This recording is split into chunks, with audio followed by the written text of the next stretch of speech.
So again, thank you for joining us. This is the inaugural Free Range Poetry Night. It's a partnership between the Hailey Public Library and the Free Range Poetry Society, which is the brainchild of my friend Florence. We do hope to offer an open mic and other reading opportunities during National Poetry Month in April. So keep tuned for that. If you know other poets, let us know, because we're making a list and trying to reach out to people. So I think that's it for me right now. I'll just let Florence Blanchard continue. Thanks, everybody.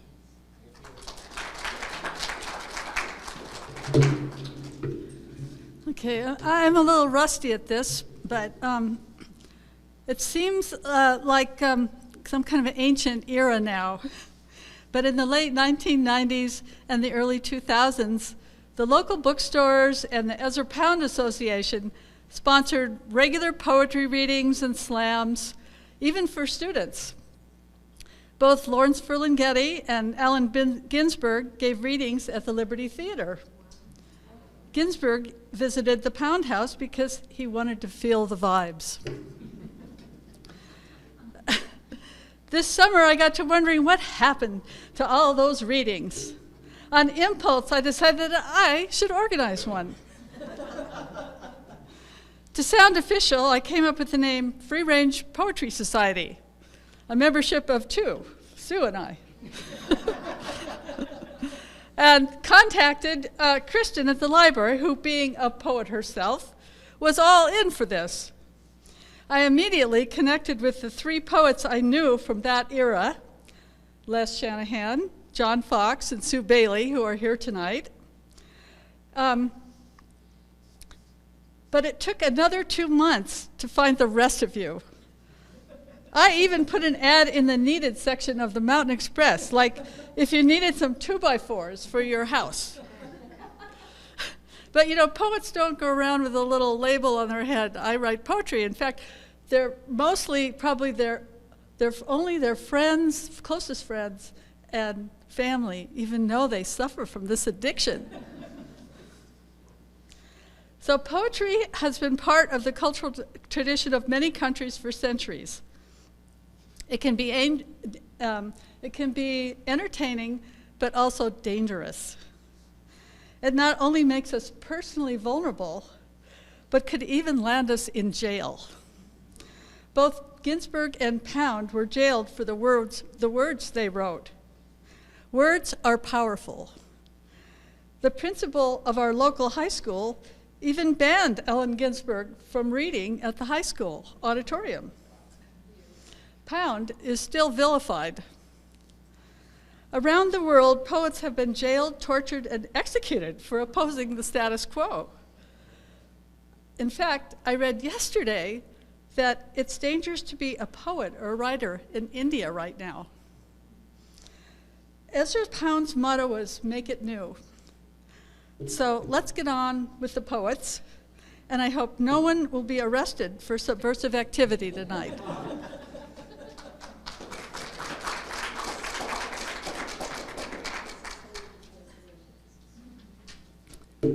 So I just wanted to let you know that I'll introduce Sue in just a half sec, but the reading order will be Sue Bailey, Carol Shanahan reading Les Shanahan's work, Florence Blanchard, John Fox, Susan Fierman, Mark Spencer, me, and Cit Ananda. So that's the order. But we'll let you know.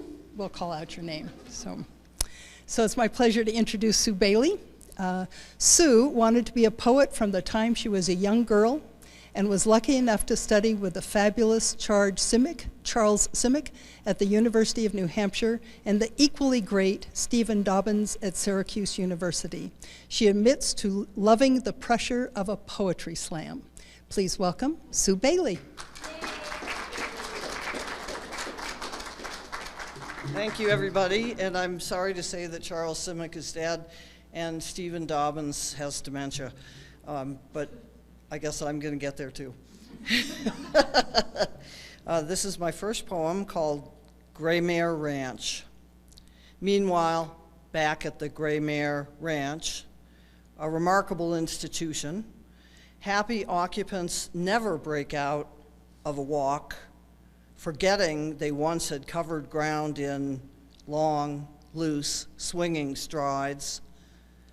The one now flicking a long, silvery tail shot through with black hairs had been a thoughtless, limber girl galloping through piles of leaves, kicking up fallen acorns, trotting downhill into the runaway pull of gravity, yelling a favorite meaningless song between strides. The old gray mare, she ain't what she used to be, ain't what she used to be. The old gray mare, she ain't what she used to be many long years ago, whinnying with glee.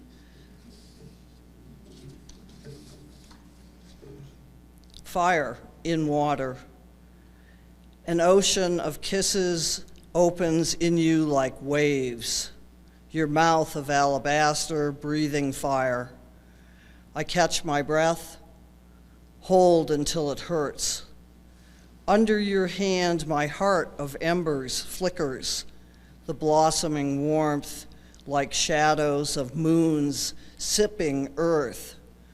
Your cool, wet kisses never stop, touch shore in the beating of surf that tastes of blood.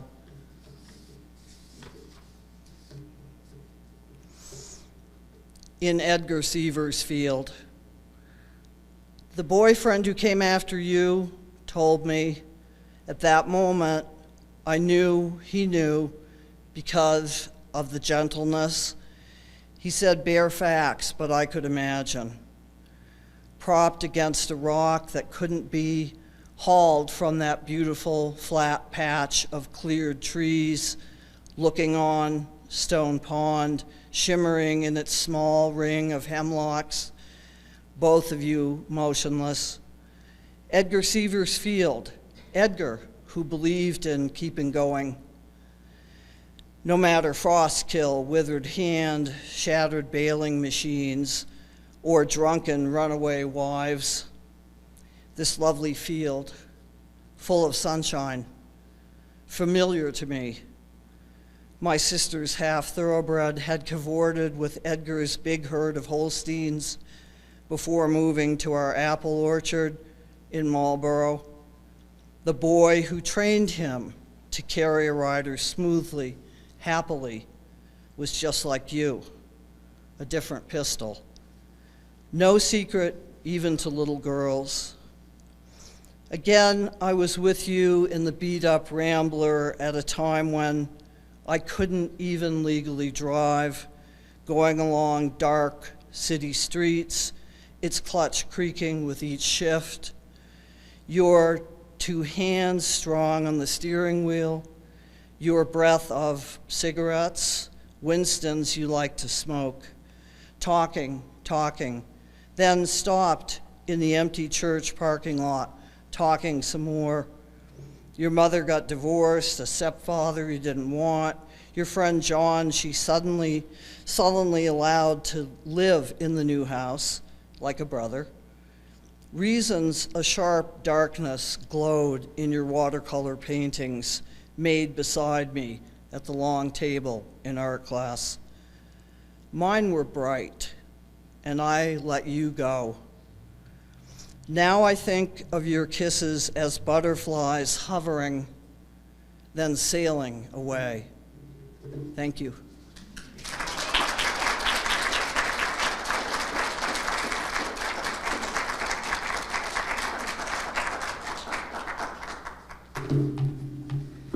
Our next reader, Les Shanahan, or I should say our next poet. You want to stand up? No? Okay. Les Shanahan is a retired ferryboat captain from Washington State. He's a writer of poetry and plays. Also, he is an artist of metal sculpture. Les grew up on a small island in Washington State, retired to a wheat ranch near Walla Walla, and moved to Hailey 25 years ago. Now, Les has an unusual arrangement with his wife, Carol. Les writes the poetry, and Carol reads. Welcome, both of you.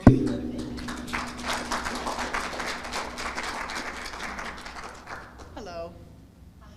I do it for free. I don't get paid. I want to say that. Pleasure to be here. My first poem is Big Shot Poet. My mission, write a poem a day, no matter what, without fail.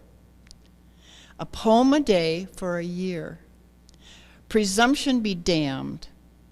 Now, after 16 days and 16 poems, I've come to that sad point where I am writing about writing a poem a day.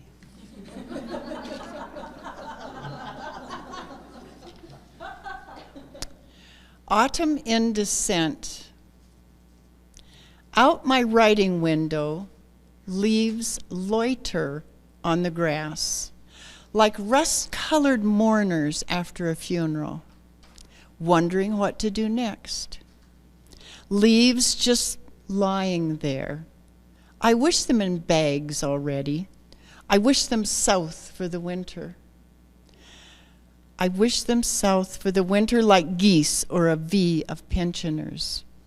They're stare-daring me now, almost singing at me in their rustling pitch, rasping perfect. A playground taunt. If you don't like us lying around, do something about it. We dare you. We double dare you. Go ahead, grab a rake. A big one, and give us your best shot. When you think you're done, look up. We are autumn in descent. We are bags and bags more who relish the fall. Their glue. My wife and our granddaughter each own a birthmark.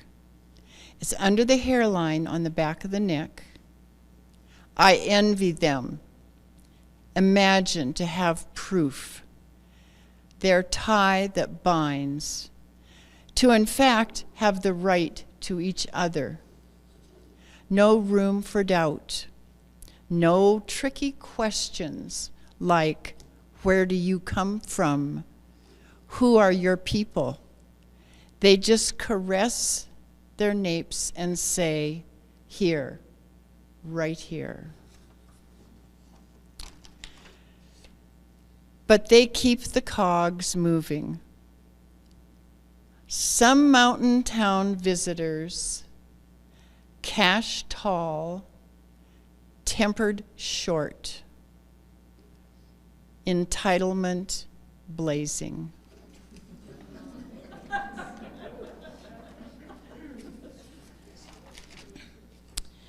Riding the wild back. There's a place that lurks deep in the fault line of everyone, but a journey taken by few. A place with the heartbeat of moonlight on the snow, of rain on dust. Grab its mane and ride its wild back to the origin of the cat's purr. Mountainous habitus. Living in the Mountain West, you take your fun as it comes. Straight up, no ice. 9-iron your way through Main Street bars. Give you and your old truck every chance to die dangerously. Dance on bluegrass wagon beds of fiddle and song. Sucker punch another drunk over the affections of yet another drunk. Life in the Mountain West. Always live in the storm before the calm.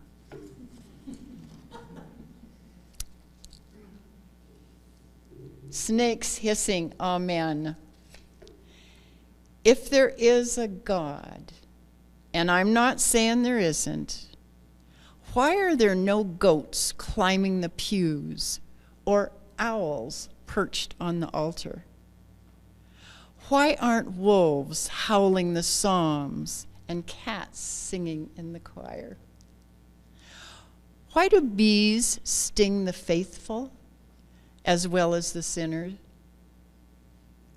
Why aren't stones taking communion or snakes hissing amen? Midnight Nosh.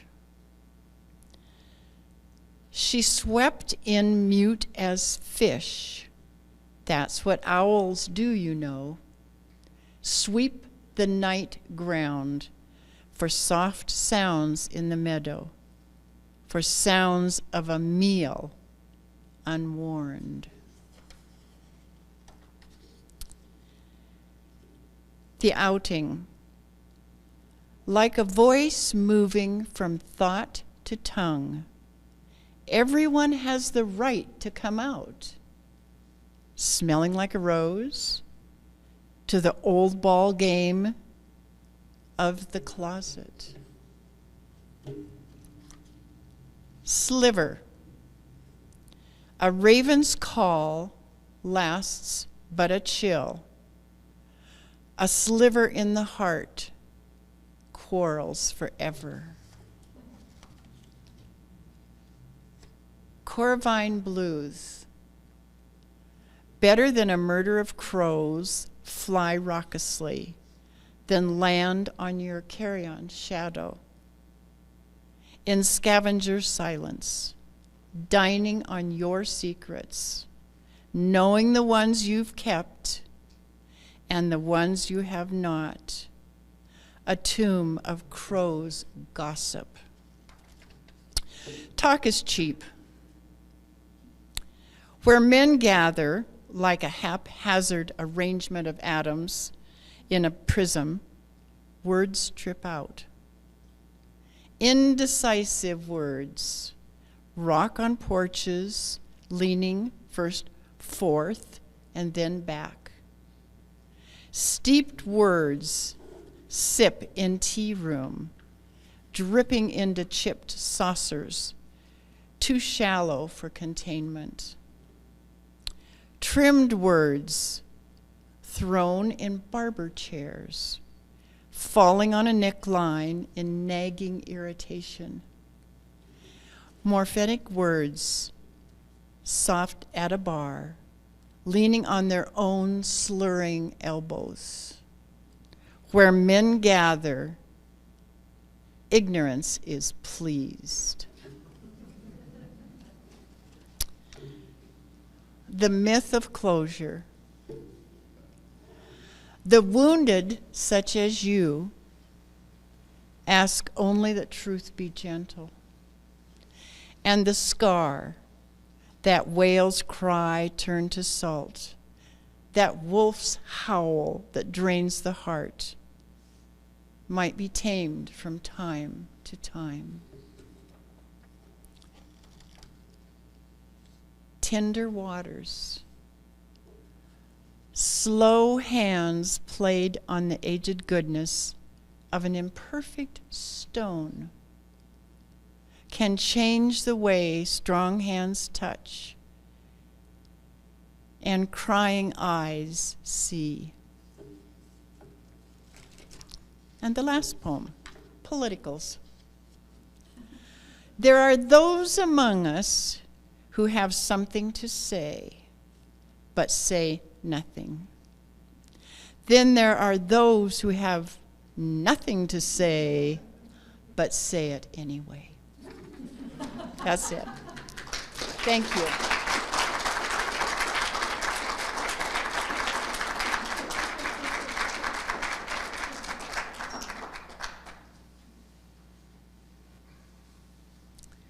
Let's see, our next reader will be Florence Blanchard. Florence has been writing poetry off and on since high school. For the past 35 years, she has participated in the Rocky Mountain Writers Festival in Pocatello, an annual event that brings together the community of Southern Idaho poets and writers to share their work. Her poetry often reflects the ironies of life as seen from her small corner of the universe. Please welcome Florence.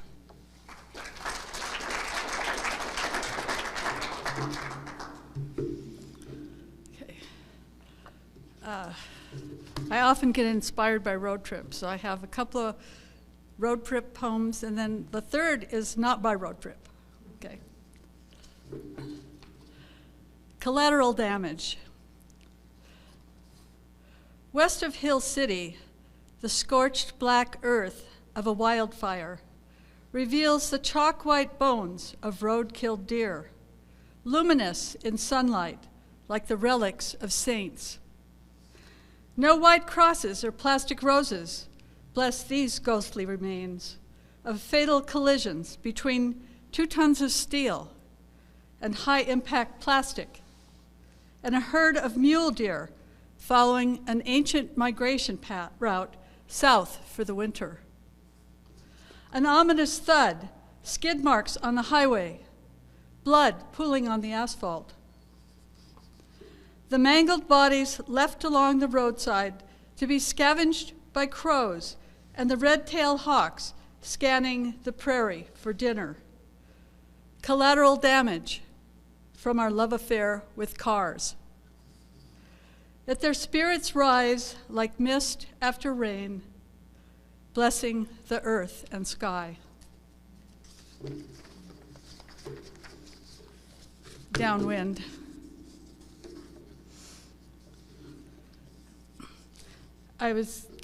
For some reason, for years, I thought I had to keep all my poems to one single page. A therapist would have fun with that, right? I finally broke the barrier, so downwind. In the middle of the eastern Idaho desert, between Blackfoot and Arco, the sign appears out of nowhere. EBR 1, National Historic Landmark, Atomic Museum, turn here. Sagebrush and purple lupin border the paved entry road. Big Southern Butte angling west. To the north, piles of big white cumulus clouds towering over the Arco Hills.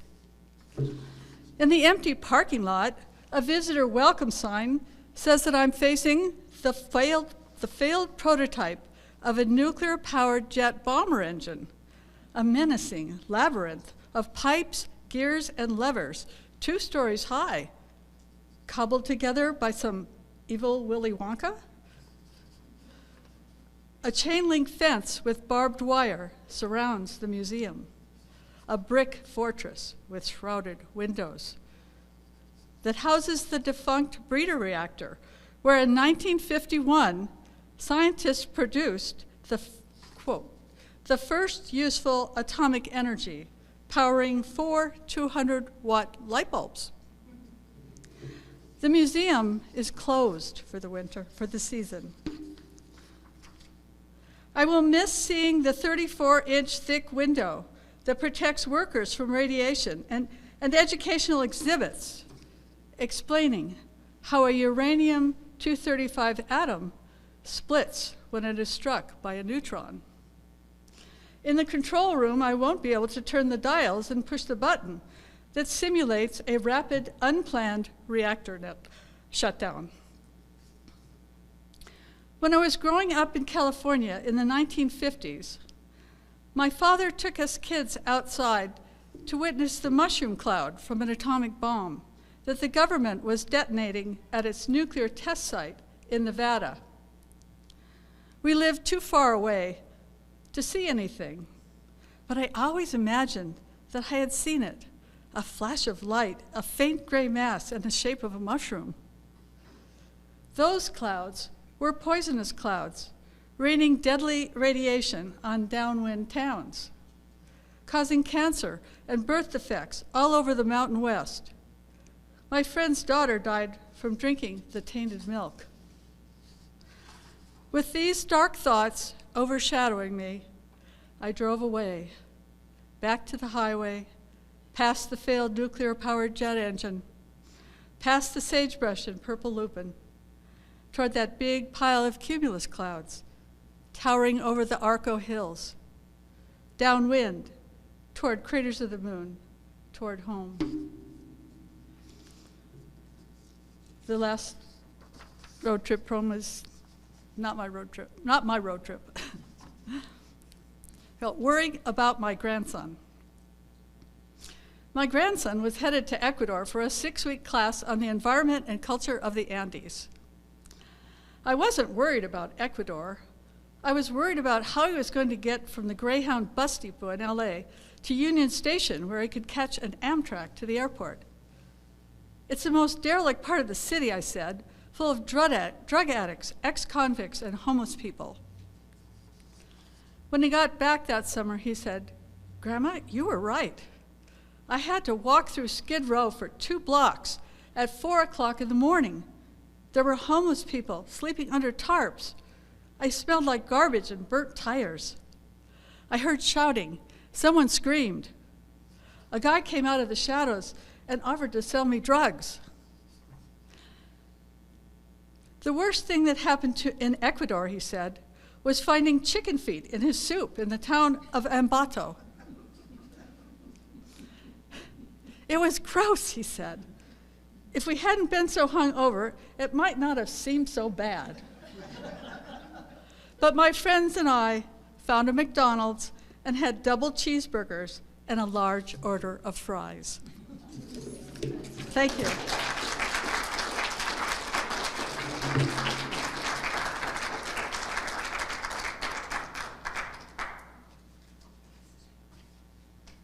That's right. Back up here.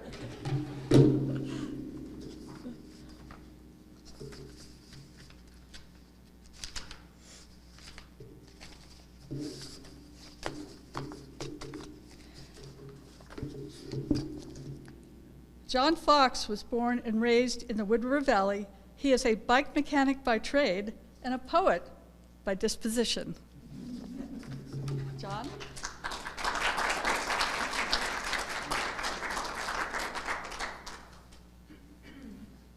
They used to call me the peripatetic poet. So I used to wander around a lot, and this is going to anchor me to the spot. Well, there's no time to waste. Better make haste. But I feel like there's been some kind of mistake because I'm not really a poet. I just wrote these things once, sounded good at the time. Like maybe that's what you were thinking all along. Like maybe half-truth held the hand of sing-song, had you brainwashed somehow. I'm not a poet. I'm just a mechanic. I had this way with words. I did away with words. I spent the day with words. I pretended to stay with words, but I've never known exactly what I was trying to say with words. I'm going to call this one What Came Before Now, a brief history. We lived and loved, and everything in between happened. We loved and lived, and everything happened in between. But it was all for nothing, or was it something? Something in the air, could be anything. And maybe nothing else mattered. It was all for this one thing, and nothing else could be. It just couldn't be anything else. A lot of time passed, but we all stood still. We all passed a lot of time standing still. Time stood still while we passed on. And now it's too late. I gotta get up early. I know it's early, but I don't want to be late. It's a new day. It'll be a new sky blue day. And all that's gone before is simply gone away.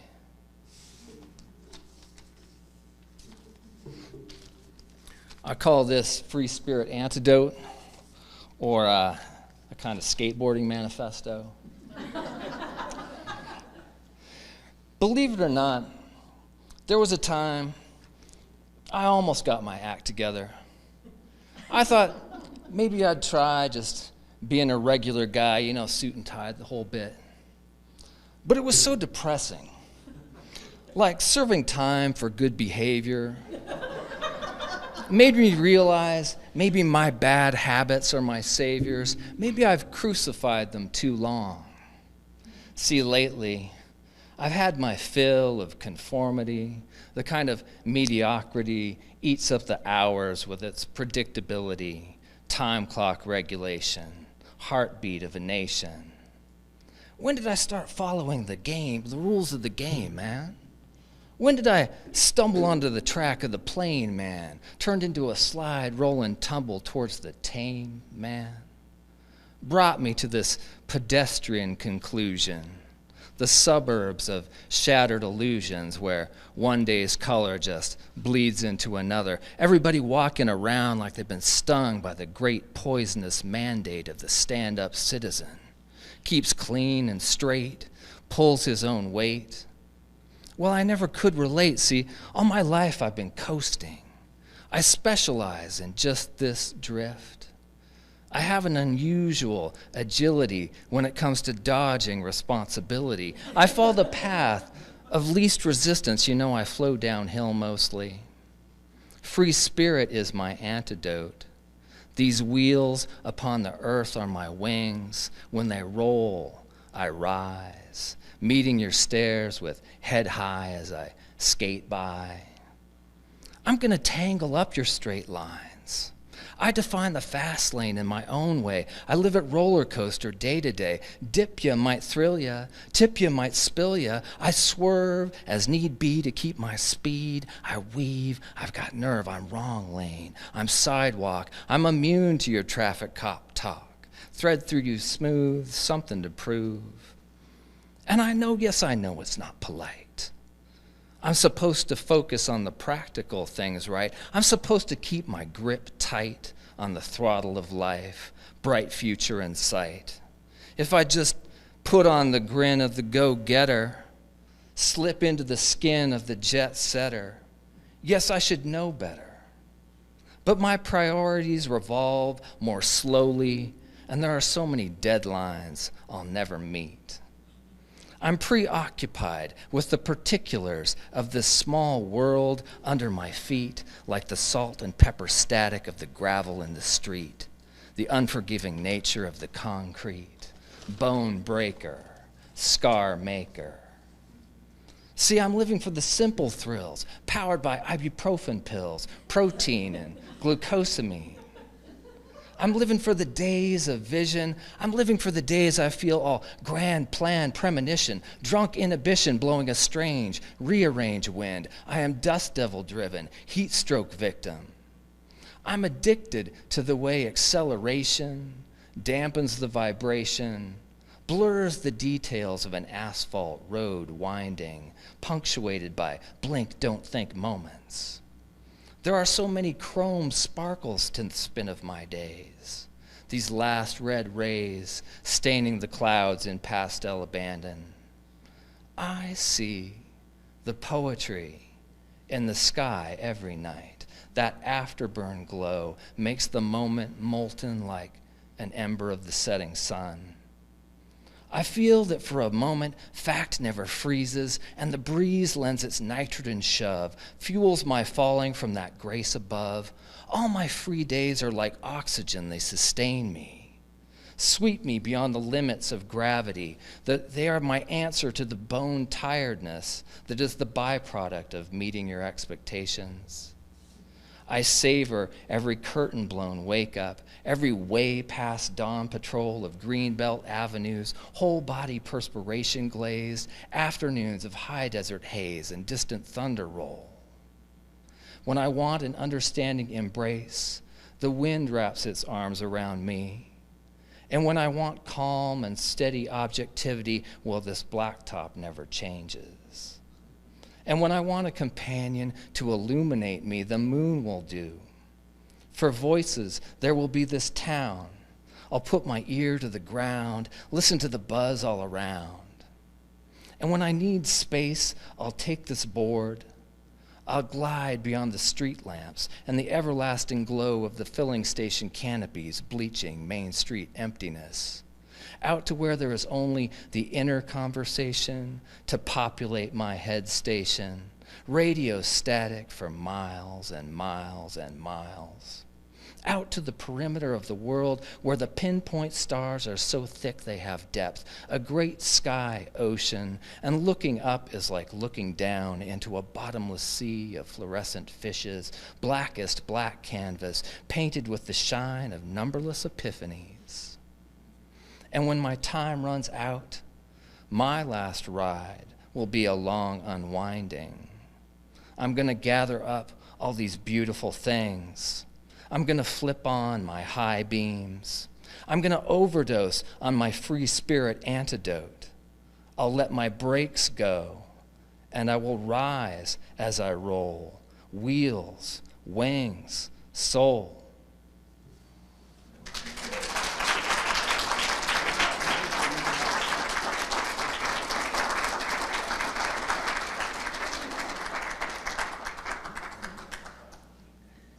Oh my golly, isn't this fun?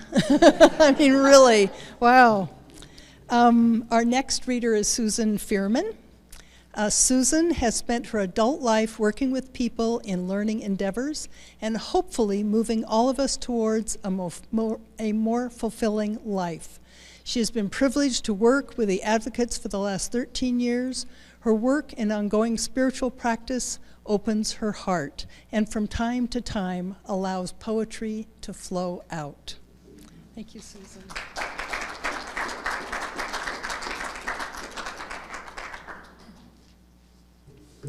This is my first time doing this. And it's, yes, at 76, it's good to have a first of something, right? Okay, wild neighbors, barking and alert. A bobcat scats across the yard into the ravine to its next hunt. Looks like a bully. Trees glitter with Sundance snow, stunning. Wild things always stun the senses. They are so real. A bump in the snow in the creek's crevice. I've seen that bump before. It's Harry, the blue heron. His daily show. Wild neighbors, stay safe, Harry.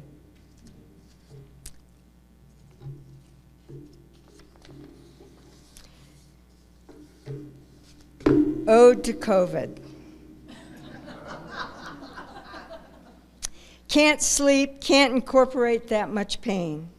COVID announces itself, no invite, no come on, no fix. My mind descends into phlegm, no thinking aloud or needed. Similar to cancer radiation weakness, just a good target, no energy. Precariously near the end, I no longer wish to die. My Australian shepherd, having been deprived of exercise befitting her DNA, is pacing. Clawing my way out of COVID, I see the porch barbecue stains that need cleaning, dog hair floors, piles of tissue. Everything is off. Energy is not heading in this direction, but trim-tabbing the turn. Paxlovid mouth, an affront to life already grossly uncomfortable. Questionable hearing loss, food waiting on the periphery of interest. A few more days I can feel it. And then tiptoeing, squeezing past the dreaded relapse. Not so fast. Gotcha. Back to the couch, no questions asked.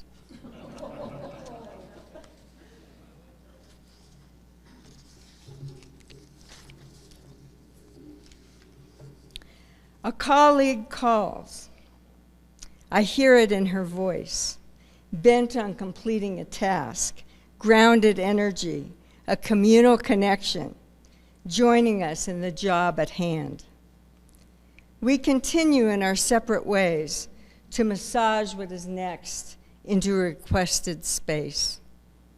Inclusion that crosses boundaries. This is who I love to be, as I falter and emerge more competent. I'll miss this when the conversation ends and the magic forms the result.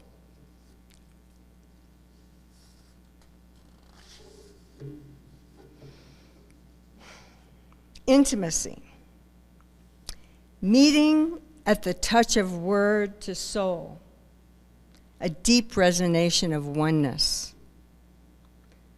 Understanding dips in the river of intent. Connecting to the flow. Vulnerable to the song, if we allow it.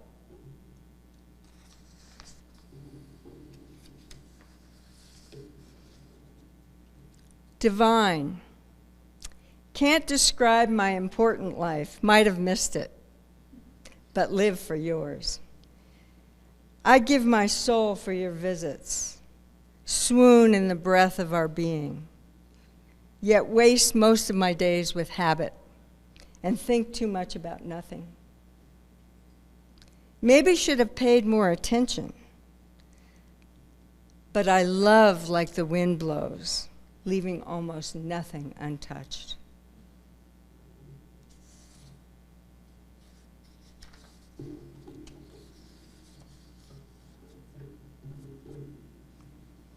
The other side. Things don't always turn out well. Joy makes rare visits. I forget to breathe. I don't always feel the love. Too deep in my head to notice. Maybe I missed it, maybe. I'm not always the winner, and I don't lose well. Looking for something that never disappoints, that you can absolutely count on, they say all you need is love. Security is overrated. We are rooted in the sublime. Bet your life on it. Don't have to look far. It's who we are. I'll go with chocolate.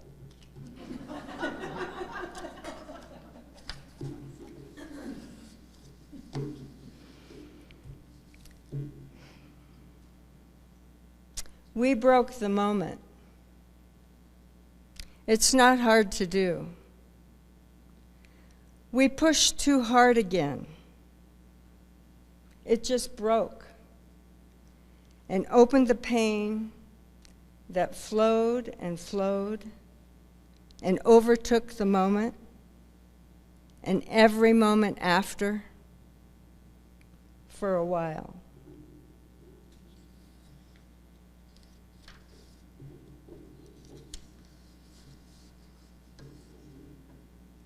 Daniel's deer. I love deer, brown deer. Brown eyes, big and wet, smooth, graceful, and a little bit jumpy.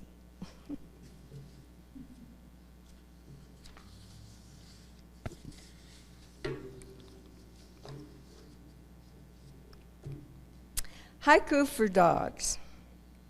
Sweet, hungry, two pals cuddle by my front door. Nervous in the night, abandoned. Pure joy crashes through the field, stick girl, ear to ear.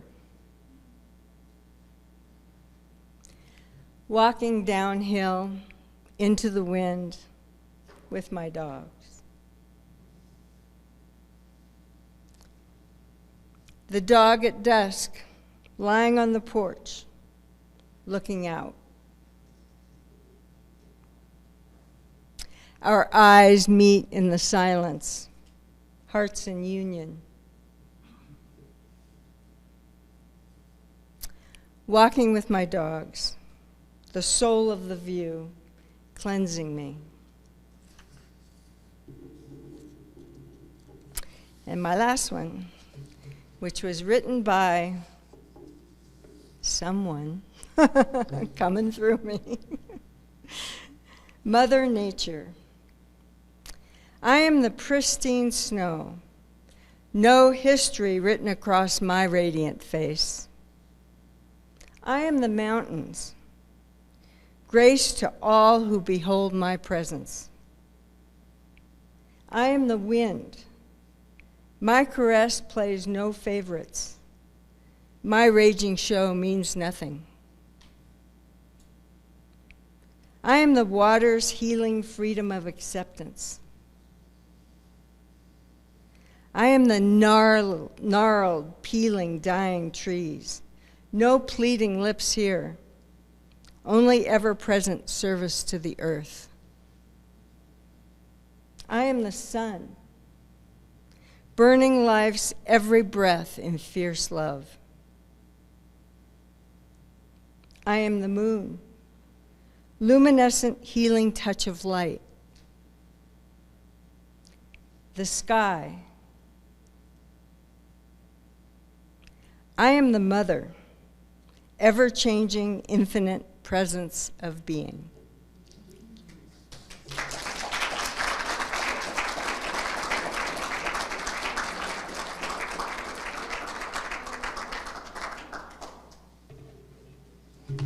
Our next poet is Mark Spencer. His Idaho poetry is about the inner journal, geologic forces of metamorphosis, granitic crags and polished jasper jewels, an inkling of this life as it proceeds from the squid pro quo. Bones, clams, hollers, and scents. Obsidian observation of the spirits, distilled, reduced, petrified upon the page. He draws inspiration from natural forces, ancient mythologies, and characters in the shadows. Mark is a landscape architect from Hailey.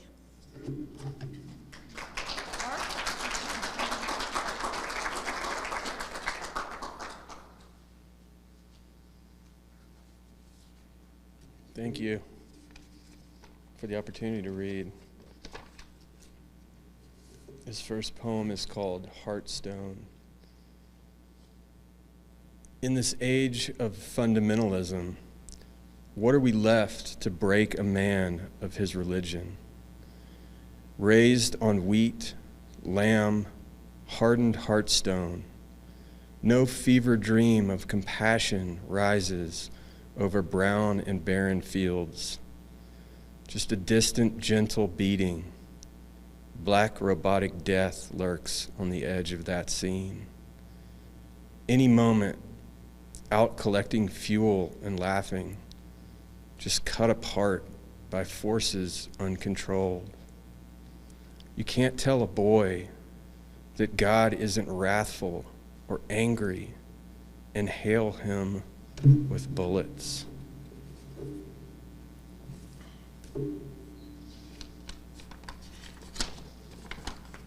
This poem is called Cranes. Late summer, north of the Black Sea, demoiselle cranes gather in a brackish bay, resting for migration down a war-torn flyway to the lowland lakes of central Chad. A flight of peril, 3 weeks in the sky, gathering souls cut free by the agony of earthly exile. And do their wings draft heavy on the heat of hot steel, the currents of cannon whipping desert dust to chimeric confrontation? As from high aloft they see, on mortal land outstretched, the sins of perception, earthworks and caltrops, razors spilling holy blood, tombstones tumbling down to the dullen sound of dogma. Down below lie the bodies of brothers, littering Levant, fallen under screed, sharpened edge of schism turning over the grains where they once shared a field. What is left there in the sand as the spirit arising finds improbably a set of wings? The black bile of fury fertilizing mortal lands again, and a scattering of seed, perhaps the food of fervor, ruination reaped from stalk and stem of pious prana. Or perhaps at death, the cranes consume conviction, and the ammunition of ideology fuels the final journey home, away from so much suffering, impenetrable prisons of the mind, which long for the deliverance of doubt, which long for the intercession of these high-flying cranes.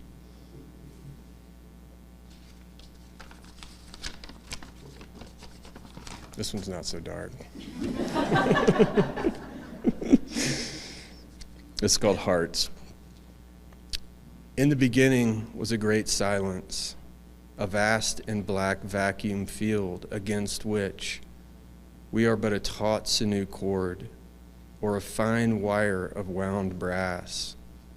And all of these, the river Ganges, the high grassy fields of the Himalayas, the wholly upturned body of the mackerel against the seawall of Manhattan, are just the resonant chords of the humming of that wire, a receding vibration against the background field of black.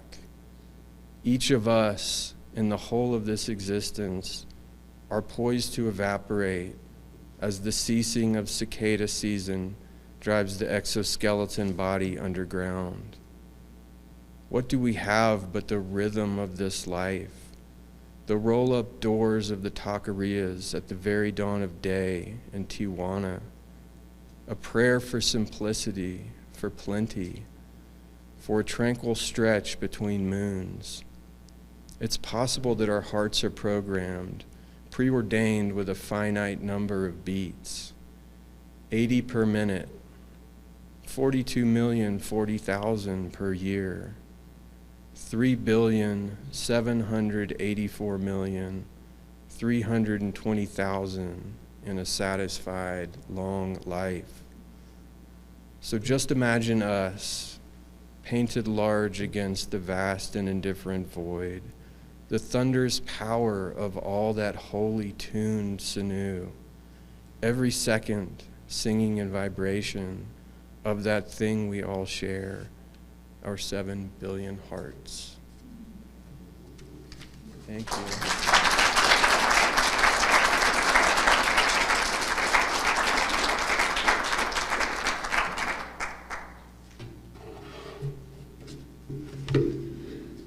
So now I have the pleasure of introducing Kristin Fletcher, the program director for the library, and who we need to thank for this, for supporting this program tonight. And of course, she's a poet, so she just, she was happy to do this.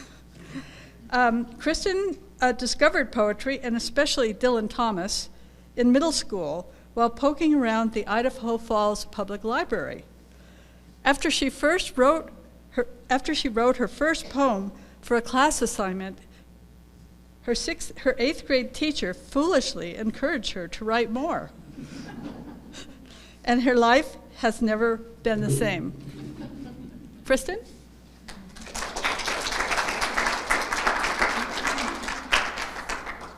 Hi.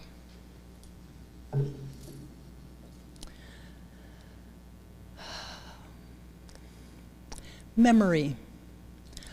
On my back, legs and arms thrashing, Dad on hands and knees straddling me. Bob, my mom's voice, urgent. Bob, stop, that's enough. She's had enough. Me, erupting in laughter as he tickles and tickles and tickles me.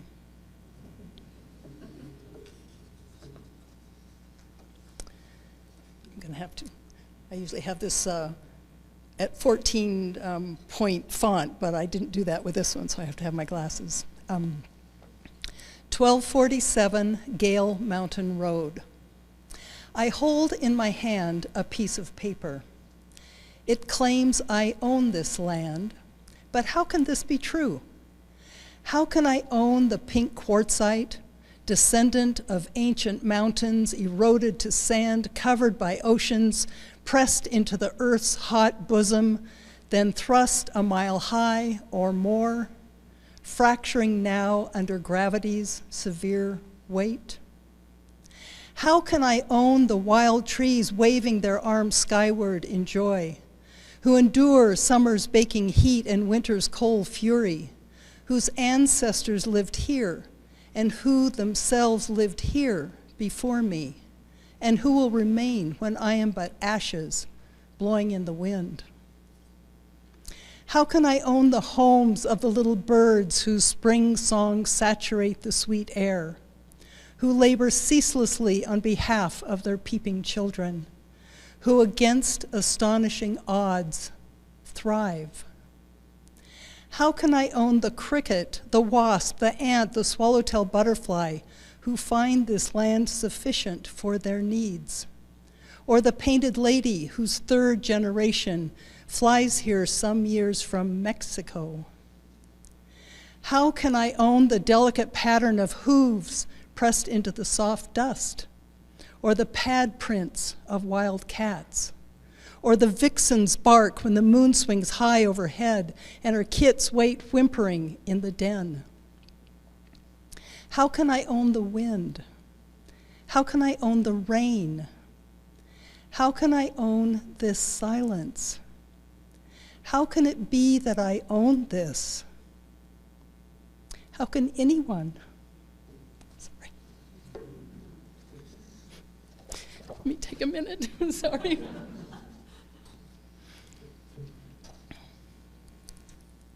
I better keep these down.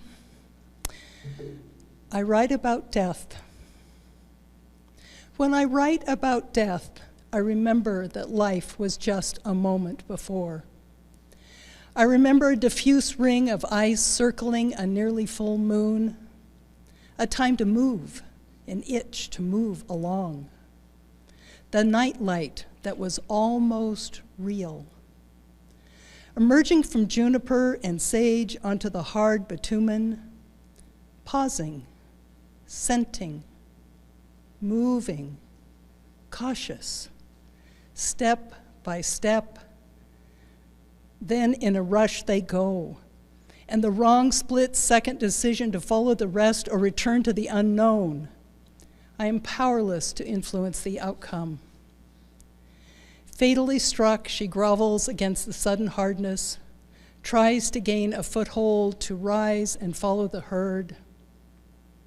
Her thrusts slowly fade. I approach. Quick, shallow breath raises a thin mist. Her eye is open, looking somewhere I cannot fathom.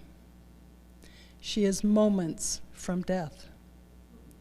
A small, warm cloud of life rises from her nostrils. She is moments from death. Gently, I press the delicate head and pliable neck down to the ground. I instill a posture of ease. I lie. Cars pile up in a line and wait, engines idling, headlights illuminate the road. We must return to our lives. Carl, 75, grabs her forelegs. I take her hind. We drag the lifeless body onto the only safety that remains to her now. Breathe in, breathe out. Time to move along. Leave the past behind. Breathe in, breathe out. And then this is my last piece.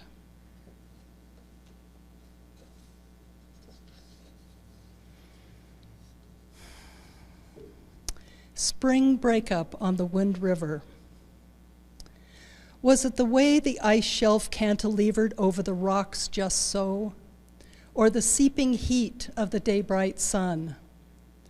Perhaps it was the great mountain breath tumbling down from the divide, or the wild ululations of geese gathered there at dusk one evening. Or was it simply the accumulated weight of it all? The detritus of old wounds and stories, sedimented and compressed. Regardless the cause, something snapped, and a small island of ice slipped into the shoals and rested until nudged by the current. I watched as the cold waters bore it reluctantly away, twisting, dipping, stalling. I saw it submerge once or twice, breach, and twirl, always dividing, until it vanished from sight. But that was yesterday when I went down to drink from the river. Today, a different river greeted me. Here, an emptiness of seekers in the ocean of becoming, lotus rising from the mud. Here, a joy of geese, goose and gander, wisdom and compassion, coming home to the poetry of place. Here, a witness of bells, blessing first this moment, then this one. And here, the final notes of the cello, sputter and spark, are purified, released unto light. Wax runs down like tears. But did I mention that bluebird and bear, flicker and the winnowing snipe were in the river too that day, and elk and last year's brittle grasses, clouds in a deep blue sky. And that night, the galaxy's great hub, spinning and spinning, pulled too by the current, folded deep into the river. Thank you.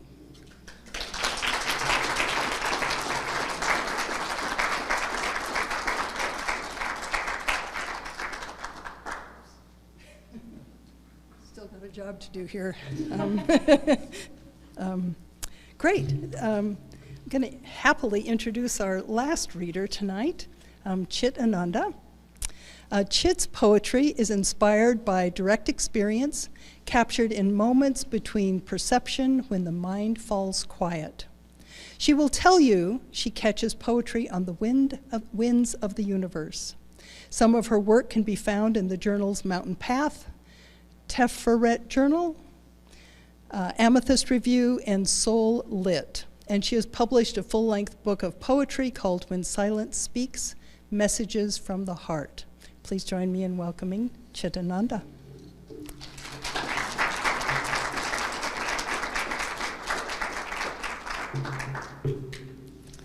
It is such a pleasure to be at the company of poets and lovers of poets and poetry. I just really want to thank you all for coming tonight. It's really special. I'm going to start tonight with a poem called Tune Me. Tune me. Ravage me with your fingers and pluck the heart open that love may find me. Spin me round and leave me. One turn only. I know it will be enough.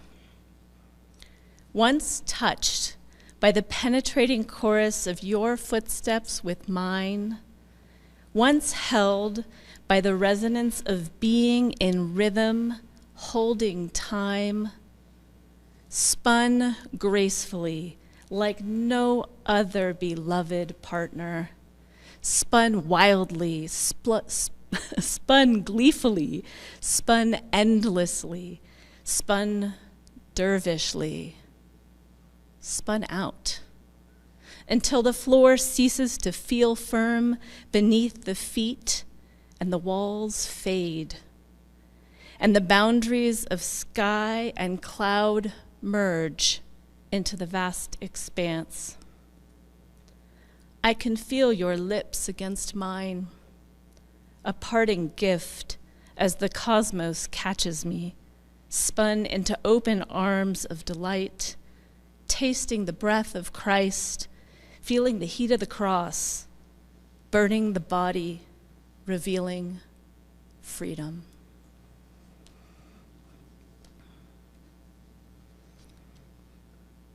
Sometimes I do this intuitively and I just let the book fall where it may. I have a couple chosen tonight, though. This one's called Moonroof.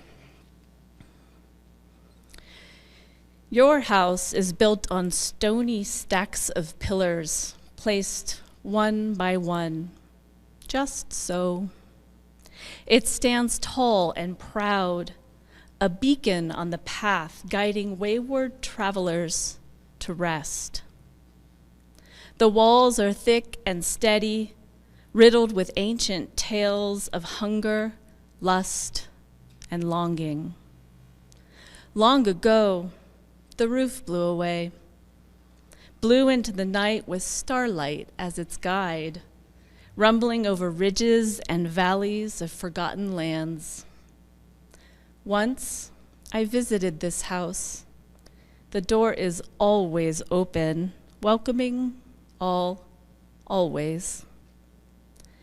Entering the arched opening, stepping into the vast room, I knew the sky as my skin, the stars as my eyes, and the wild winds as the hair on my arms, lifting in exaltation to the moon. Your house is capped by the light of the moon. This is the most intimate shelter. Once I entered, I could never leave.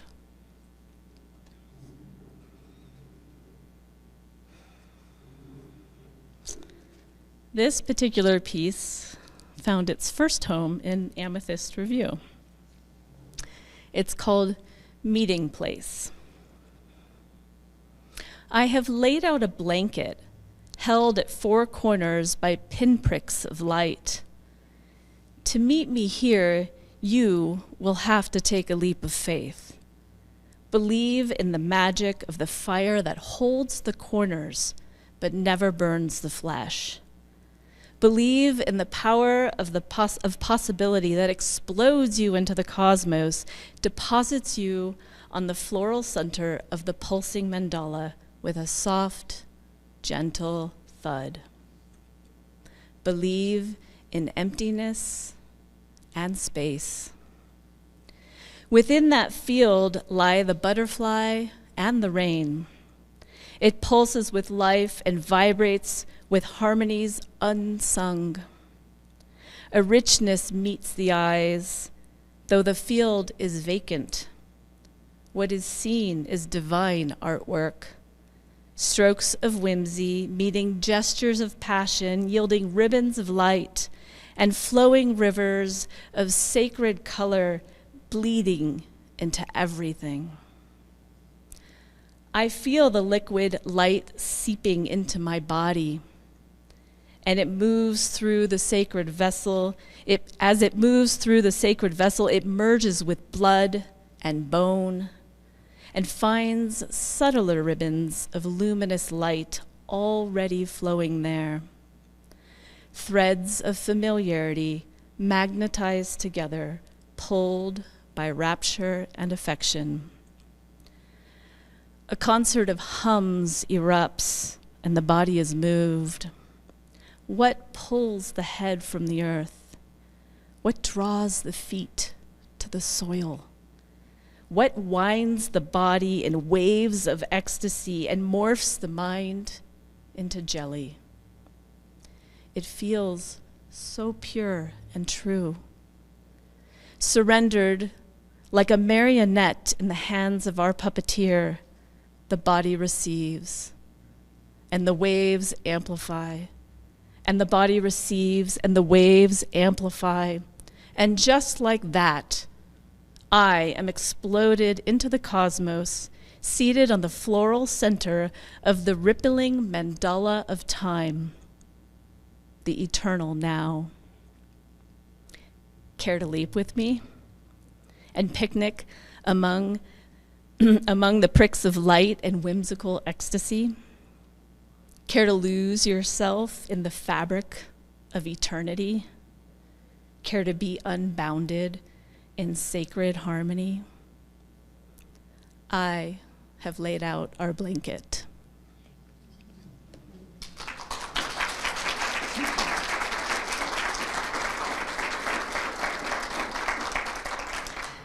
I really just want to thank Kristin and the library and Florence for your inspiration. Thank you for following the impulse.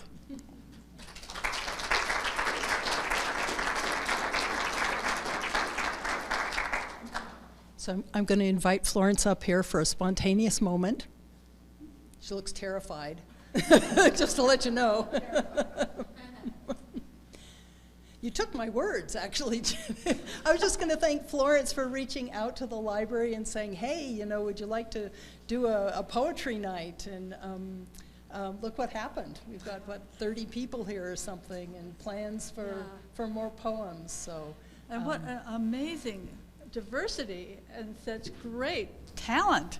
I mean, this has all been, everybody, this has been extremely interesting and fun. Thank you all for, I'm so glad I, ferreted you out. yeah, thank you very much.